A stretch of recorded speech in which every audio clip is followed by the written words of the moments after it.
Makamo wa rais wa Marekani JD Vance anasema Marekani na Iran zinakaribia kufikia makubaliano, lakini mazungumzo bado hayajakamilika.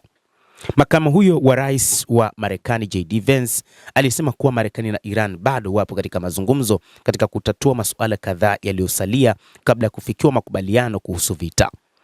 Akijibu swali la BBC kuhusu iwapo rais wa Marekani Donald Trump yuko karibu kutia saini makubaliano hayo, Vance amesema bado ni mapema kueleza lini au kama pande hizo mbili zitafikia makubaliano ya mwisho. Makubaliano hayo yanadaiwa kujumuisha kuongezwa kwa muda wa kusitisha mapigano kwa siku 60 pamoja na kuanza kwa mazungumzo kuhusu mustakabali wa mpango wa nyuklia wa Iran. Mapema Alhamisi, maafisa wa Marekani waliambia BBC kwamba mataifa hayo mawili yalikuwa yamefikia mwafaka kuhusu mfumo wa makubaliano, lakini yakahitaji kwanza kuidhinishwa na Donald Trump pamoja na viongozi wa Iran. Hata hivyo, shirika la habari la Tasnim la nchini Iran, ambalo pia lina uhusiano wa karibu na serikali ya Jamhuri ya Kiislamu ya Iran, limeripoti kuwa makubaliano hayo bado hayajakamilishwa wala kuthibitishwa rasmi. Lakini JD Vance, makamu wa rais wa Marekani, alisema Alhamisi jioni kuwa wapatanishi kutoka pande zote mbili walikuwa bado wakijadiliana kwa kina kuhusu masuala kadhaa yanayohusu maandishi ya makubaliano, ikiwemo suala la urutubishaji wa uranium. Bado hatujafikia hitimisho la mwisho, lakini tuko karibu sana na tutaendelea kulifanyia kazi, aliwaambia waandishi wa habari.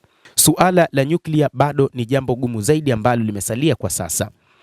Rais wa Marekani anachokihitaji ni kuona uranium iliyorutubishwa zaidi ya kilogramu 400 sawa na 60% inaondolewa nchini Iran. Hata hivyo, baadhi ya vipengele kuhusu suala la nyuklia ilikuwa ni pamoja na kwamba pengine Iran ikubali kuondolewa kwa uranium na kupelekwa katika mataifa mengine, lakini Marekani katika hili ilitaka uranium hiyo ipelekwe nchini Marekani, licha ya kwamba kuna taarifa kutoka nchini Iran kwamba uranium hiyo ilipaswa kupelekwa nchini Urusi ama nchini China, lakini pia Warusi wakisema wako tayari kuchukua uranium hiyo kwa ajili ya mapatano kati ya Marekani na Iran.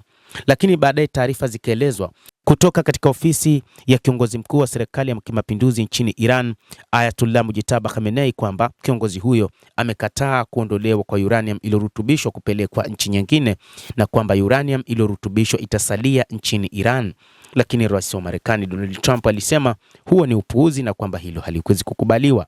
Na moja kati ya jambo lingine ambalo limekuwa likielezwa ni kwamba rais wa Marekani alieleza mnamo siku ya Jumatano wakati akiwa katika baraza lake la mawaziri kwamba uranium iliyorutubishwa nchini Iran itaharibiwa mbele ya macho ya Iran ama iondolewe ipelekwe nchini Marekani, na huo ndio msimamo wake rais wa Marekani bwana Donald Trump.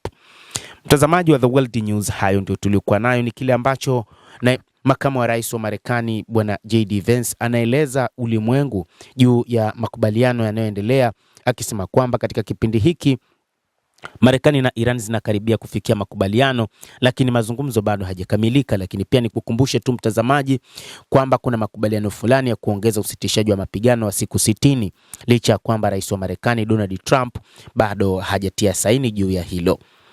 Tutakujuza mambo mengi zaidi mtazamaji wa The World News, lakini nikusihi endelea kuwa nasi wakati wote bila kusahau kulike, kucomment, kadhalika na kusubscribe channel yetu hii ili upate habari hizi kwa mapana kupitia hapa The World News.